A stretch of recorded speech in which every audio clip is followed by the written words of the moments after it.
다속 사상으로 다시 읽는 중용사상, 공자가 사랑한 하느님, 쉬운 세 번째 시간입니다. 오늘은 성자 자성야, 참이란 저를 이룩함이요 라는 제목으로 말씀드리겠습니다. 중용 25장입니다. 성자 자성야, 참이란 저를 이룩함이요 이도 자도야, 길은 제 길 저 각이니라. 주희는 만물이 자연적으로 성취되는 것을 성이라고 하였습니다. 사람들이 과학질할 만큼 주희에게는 유물적인 면이 있습니다.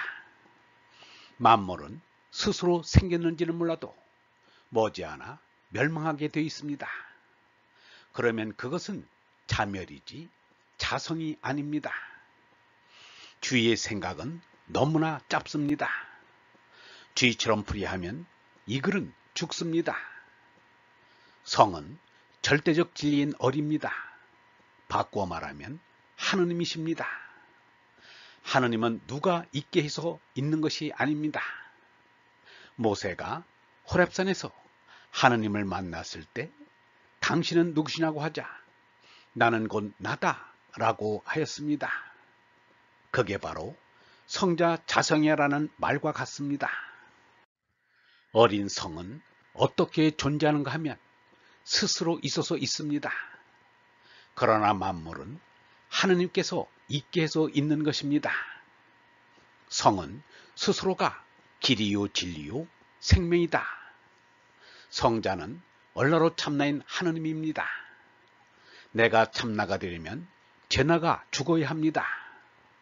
제나가 죽어야 참나가 산다.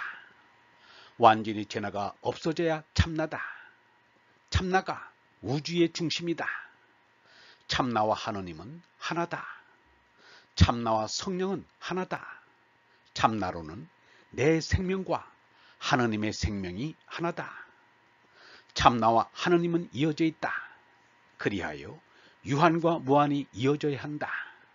그것이 영원한 생명이다. 진선밀한 생명이다. 성자 물지종시, 참이 모내 마침과 비루시니 불성부물, 참이 아니면 모는 없다.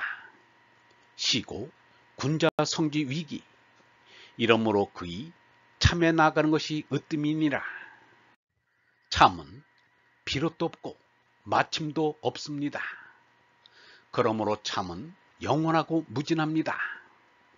그래서 26장에도 지성무식이라고 말하였습니다. 천부경에서 하나 곧 참은 비롯 없는 비롯이요 마침 없는 마침이라고 말하였습니다. 하나인 참 자신은 비롯이 없지만 만물의 비롯이 되고 참 자신은 마침이 없지만 만물의 마침이 된다는 뜻입니다. 나는 알파와 오메가 곧 처음과 마지막이다 와 같은 뜻입니다. 참은 만물의 비롯이니 만물이 참에서 나왔고 참은 만물의 끝이니 만물이 참으로 돌아가기 때문입니다. 참은 비롯도 없고 끝도 없는 절대 존재입니다. 물은 참이 상대화된 것으로서 비롯도 있고 끝도 있는 상대적 존재입니다. 상대적 존재는 없다가 있고 있다가 없어짐으로써 절대적 존재를 드러냅니다. 네온사인이 명멸하면서 광고를 하는 것과 같습니다. 사람들이 생일과 망일을 그냥 지나지 못하고 무엇인가 기념을 하고자 하는 것도 알고 보면 삶의 처음과 마침이 되는 하느님을 그리워하기 때문입니다. 유영문은 이렇게 말하였습니다.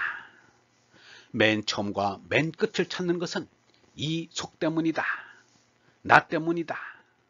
이 속에 맨 처음 맨 끝을 찾는 거다. 상대적인 나에게는 절대적인 나가 상대적 시공간의 맨 끝에 있을 것 같이 생각되기 때문인 것이다. 참이 아니면 만물이 없다는 말은 한처음 천지가 창조되기 전부터 말씀이 있으셨다. 말씀은 하느님과 함께 계셨고 하느님과 똑같은 분이셨다. 말씀은 한처음 천지가 창조되기 전부터 하느님과 함께 계셨다. 모든 것은 말씀을 통하여 생겨났고 이 말씀 없이 생겨난 것은 하나도 없다 와 같습니다. 말씀이 참입니다. 참이 곧 하느님입니다. 주희는 물이 이를 얻어서 존재하고 이가 다하면 물도 다한다고 말하였습니다. 이를 얻는 것이 무슨 말인지 이가 없어지는 것인지 알 수 없는 말입니다. 물은 말씀인 참의 변화일 뿐입니다. 절대가 상대화하였다가 절대로 돌아가는 것입니다. 이런 까닭에 그이는 참에 나가는 것을 으뜸으로 여깁니다. 하느님께 돌아가는 것을 가장 귀하게 여긴다는 말입니다. 상대적 존재로 있으면서 죄나라 죽고 하느님께로 돌아가는 것이 기도요 참선입니다. 그러므로 죽음이란 없습니다. 비롯도 없고 끝도 없는 하느님은 영원하실 뿐이지 죽음이란 없습니다. 절대가 상대화되었다가 다시 절대화하는 것을 우리는 생멸이라고 하는 것입니다. 참으로 생멸은 없습니다. 본디의 모습으로 돌아갈 뿐입니다. 토정 이재함은 성에 대하여 이렇게 말하였습니다. 맹자가 말하기를 마음을 기르는 데는 욕심을 적게 하는 것보다 더 좋은 것이 없다고 하였다. 적다는 것은 없다는 것의 시작이다. 적게 하고 또 적게 하여 다시 더 적게 할 것이 없음에 이르면 마음은 비어서 신령하게 된다. 신령의 비춤이 밝음이 되고 밝음의 실상은 참이다. 이지함도 참 곧 하느님에 이른 것이 틀림없습니다. 참의 절대의 세계를 사모하는 얼번 여러분, 비롯도 없고 마침도 없는 참의 아버지 품에서 영원한 생명으로 살아갑시다. 영성신학원 다석 아카데미의 하늘소리였습니다.